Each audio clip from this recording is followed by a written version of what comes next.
Cricket ಜಗತ್ತಿನ interesting ಸುದ್ದಿಗಳನ್ನು ಈ ವಿಡಿಯೋದಲ್ಲಿ ಹೇಳ್ತೇನೆ. ನಾನು ಶಾಂತ. ನೀವು ಸುದ್ದಿಯಾನದ ಸಬ್ಸ್ಕ್ರೈಬರ್ ಆಗೋದಕ್ಕೆ ಮರಿಬೇಡಿ. ಟೀಮ್ ಇಂಡಿಯಾ ಡ್ರೆಸ್ಸಿಂಗ್ ರೂಮ್ನಲ್ಲಿ ಎಲ್ಲವೂ ಸರಿಯಿಲ್ಲ. ರೋಹಿತ್ ಶರ್ಮಾ ಮತ್ತು ಕೋಚ್ ನಡುವೆ ಕೋಲ್ಡ್ ವಾರ್ ನಡೀತಿದೆ ಎನ್ನುವಂಥ ವದಂತಿಗಳಿಗೆ ಲಾರ್ಡ್ಸ್ ಮೈದಾನದಲ್ಲಿ ಬ್ರೇಕ್ ಬಿದ್ದಿದೆ. ಲಾರ್ಡ್ಸ್ ಬಾಲ್ಕನಿಯಲ್ಲಿ ರೋಹಿತ್ ಶರ್ಮಾ ಹಾಗೆ ಕೋಚ್ ಗೌತಮ್ ಗಂಭೀರ್ ನಗ್ತಾ ಮಾತನಾಡ್ತಾ ಇರುವಂಥ ವಿಡಿಯೋ ಅಭಿಮಾನಿಗಳ ಮನ ಗೆದ್ದಿದೆ. ರೋಹಿತ್ ಶರ್ಮಾ, ಗೌತಮ್ ಗಂಭೀರ್ ಹಾಗೆ ಬ್ಯಾಟಿಂಗ್ ಕೋಚ್ ಆಗಿರುವಂಥ ಸಿತಾಂಶು ಕೋಟಕ್ ಲಾರ್ಡ್ಸ್ ಮೈದಾನದ ಬಾಲ್ಕನಿಯಲ್ಲಿ ಮಾತನಾಡುತ್ತಾ ನಗ್ತಾ ಇರುವಂಥ ದೃಶ್ಯಗಳು ವೈರಲ್ ಆಗಿವೆ. ಕಿಂಗ್ ವಿರಾಟ್ ಕೊಹ್ಲಿ ಮತ್ತು ಕೋಚ್ ಗೌತಮ್ ಗಂಭೀರ್ ನಡುವೆ ಏನೇನೂ ಸರಿಯಿಲ್ಲ ಎಂಬ ಮಾತುಗಳು ಕೂಡ ಕೇಳಿ ಬಂದಿದ್ವು. ಆದ್ರೀಗ ಏನಿಲ್ಲ ಕೊಹ್ಲಿ ಹಾಗೆ ಗಂಭೀರ್ ನಡುವೆ ಅಂಥದ್ದೇನೂ ನಡೆದಿಲ್ಲ ಎನ್ನಲಾಗಿದೆ. ಟೀಮ್ ಇಂಡಿಯಾ ಲಂಡನ್ನಲ್ಲಿ ಭಾರತೀಯ ರಾಯಭಾರ ಕಚೇರಿಗೆ ಭೇಟಿ ನೀಡಿದಾಗ ಗಂಭೀರ್ ಮತ್ತು ಕೊಹ್ಲಿ ನಗುತ್ತಾ ಮಾತನಾಡ್ತಾ ಇರುವಂಥ ದೃಶ್ಯಗಳು ಕಂಡು ಬಂದಿದೆ. ಕೋಚ್ ಜೊತೆ ಪಂದ್ಯಕ್ಕೂ ಮೊದಲು ವಿರಾಟ್ ಕೂಡ ನಗುತ್ತಲೇ ಮಾತನಾಡಿದ್ದು ಕೂಡ ಕ್ಯಾಮೆರಾದಲ್ಲಿ ಸೆರೆಯಾಗಿದೆ.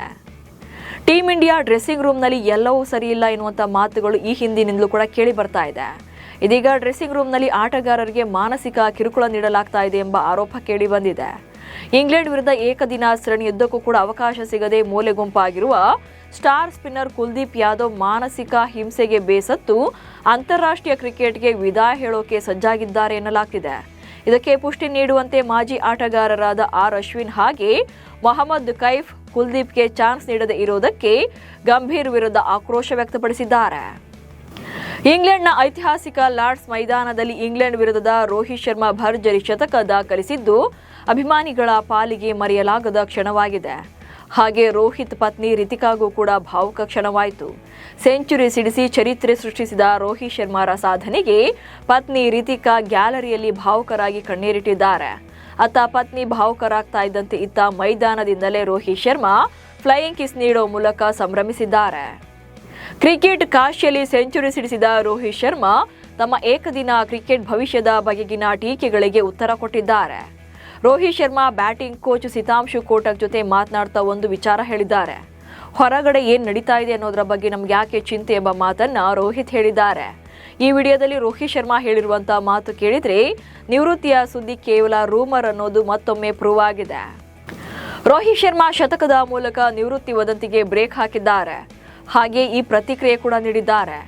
ನಾನು ಪದಾರ್ಪಣೆ ಮಾಡಿದಾಗಿಂದಲೂ ಕೂಡ ನನ್ನ ಕುರಿತಾಗಿ ಹಲವು ವರದಿಗಳು ಬರ್ತಾನೆ ಇದೆ. ನಾನು ಆಟ ನಿಲ್ಲಿಸುವವರೆಗೂ ಕೂಡ ಅವುಗಳು ಬರ್ತಾನೆ ಇರುತ್ತವೆ.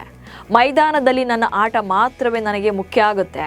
ಹೊರಗಿನಿಂದ ಆ ಮಾತುಗಳು ಕೇಳಿ ಬರಲಿ, ಯಾಕಂದ್ರೆ ಅಂತಹ ಸದ್ದು ಗದ್ದಲ ಇಲ್ಲದೇ ಇದ್ರೆ ಆಟದಲ್ಲಿ ಮಜಾ ಇರಲ್ಲ ಎನ್ನೋ ಮೂಲಕ ಬ್ಯಾಟಿಂಗ್ನಲ್ಲಿ ಆಡಿಕೊಂಡವರ ಬಾಯಿ ಮುಚ್ಚಿಸಿದ್ದಾರೆ.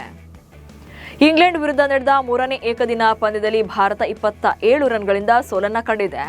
ಈ ಸೋಲಿನ ಬೆನ್ನಲ್ಲೇ ಕ್ಯಾಪ್ಟನ್ ಗಿಲ್ ಮಾತನಾಡಿದ್ದಾರೆ. ನಾವು ಬೃಹತ್ ಮೊತ್ತ ನೀಡ್ತೇವೆ ಅಂತ ಅನ್ಕೊಂಡಿರಲಿಲ್ಲ. ಕೊನೆಯ ಕೆಲ ಓವರ್ಗಳಲ್ಲಿ ಅತಿಯಾಗಿ ರನ್ಗಳನ್ನು ಬಿಟ್ಕೊಟ್ವು. ಅಲ್ಲಿಯೇ ಪಂದ್ಯ ನಮ್ಮ ಕೈಯಿಂದ ತಪ್ಪಿತ್ತು.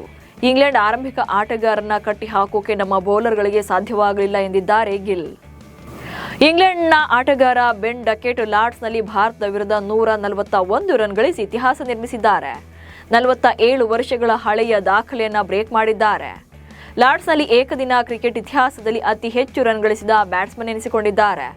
ಈ ಮೂಲಕ 1979ರ ವಿಶ್ವಕಪ್ ಫೈನಲ್ನಲ್ಲಿ ಇಂಗ್ಲೆಂಡ್ ವಿರುದ್ಧ ಅಜೇಯ 138 ರನ್ ಗಳಿಸಿದ ವೆಸ್ಟ್ ಇಂಡೀಸ್ನ ದಿಗ್ಗಜ ರಿಚರ್ಡ್ಸ್ ಅವರ 47 ವರ್ಷಗಳ ಹಳೆಯ ದಾಖಲೆಯನ್ನ ಬ್ರೇಕ್ ಮಾಡಿದ್ದಾರೆ. ಇದು ಬೆನ್ ಡಕೆಟ್ ಅವರ 4ನೇ ಏಕದಿನ ಶತಕವಾಗಿದೆ. ಡೆಲ್ಲಿ ಕ್ಯಾಪಿಟಲ್ಸ್ ತಂಡದ ವಿಕೆಟ್ ಕೀಪರ್ ಹಾಗೆ ಬ್ಯಾಟ್ಸ್ಮನ್ ಆಗಿರುವಂಥ ಅಭಿಷೇಕ್ ಪೋರೆಲ್ ಜೈಲು ಸೇರುವಂತಹ ಸಾಧ್ಯತೆಗಳಿವೆ. ಯುವ ಕ್ರಿಕೆಟರ್ ಅಭಿಷೇಕ್ ಪೋರೆಲ್ ವಿರುದ್ಧ ವೈದ್ಯಕೀಯ ವಿದ್ಯಾರ್ಥಿನಿಗೆ ಬ್ಲಾಕ್ ಮೇಲ್ ಮಾಡಿರುವಂಥ ಆರೋಪ ಕೇಳಿ ಬಂದಿದೆ. ವೈದ್ಯಕೀಯ ವಿದ್ಯಾರ್ಥಿನಿ ಅಭಿಷೇಕ್ ಪೋರೆಲ್ ಪ್ರೀತಿಯ ಹೆಸರಿನಲ್ಲಿ ನಂಬಿಸಿ ಕಿರುಕುಳ ನೀಡಿದ್ದಾರೆ ಅಂತ ದೂರು ಕೊಟ್ಟಿದ್ರು. ಈ ಪ್ರಕರಣವನ್ನ ಗಂಭೀರವಾಗಿ ಪರಿಗಣಿಸಿರುವಂತಹ ಕೋಲ್ಕತ್ತಾ ಹೈಕೋರ್ಟ್ ಅಭಿಷೇಕ್ ಪೋರೆಲ್ ಬಂಧನಕ್ಕೆ ಆದೇಶಿಸಿದೆ. ಈ ಪ್ರಕರಣ ಪೋರೆಲ್ ಕ್ರಿಕೆಟ್ ವೃತ್ತಿ ಜೀವನಕ್ಕೆ ದೊಡ್ಡ ಹೊಡೆತ ನೀಡಿದೆ. ಅಮೆರಿಕದಲ್ಲಿ ನಡೆದ ಮೇಜರ್ ಲೀಗ್ ಕ್ರಿಕೆಟ್ ಟೂರ್ನಿಯ ಫೈನಲ್ ಪಂದ್ಯದಲ್ಲಿ ವಾಷಿಂಗ್ಟನ್ ಫ್ರೀಡಂ ತಂಡವನ್ನ ಮಣಿಸಿ ಲಾಸ್ ಏಂಜಲೀಸ್ ನೈಟ್ ರೈಡರ್ಸ್ ತಂಡ ಚಾಂಪಿಯನ್ ಪಟ್ಟಕ್ಕೇರಿದೆ. ಈ ಮ್ಯಾಚಲ್ಲಿ ಮೊದಲು ಬ್ಯಾಟಿಂಗ್ ಅನ್ನ ಮಾಡಿದಂತ ನೈಟ್ ರೈಡರ್ಸ್ ತಂಡ 164 ರನ್ ಗಳಿಸಿದ್ರೆ ವಾಷಿಂಗ್ಟನ್ ಫ್ರೀಡಂ ತಂಡ 163 ರನ್ ಗಳಿಸಿ ಸೋಲಪ್ಪಿಕೊಳಿತು. ಈ ಮೂಲಕ ಲಾಸ್ ಏಂಜಲೀಸ್ ನೈಟ್ ರೈಡರ್ಸ್ ತಂಡ 1 ರನ್ನ ರೋಚಕ ಗೆಲುವನ್ನು ದಾಖಲಿಸಿದೆ. ಇವಿಷ್ಟು ಇವತ್ತಿನ ಕ್ರಿಕೆಟ್ ಬಗೆಗಿನ ಸುದ್ದಿಗಳು. ನಮಸ್ಕಾರ.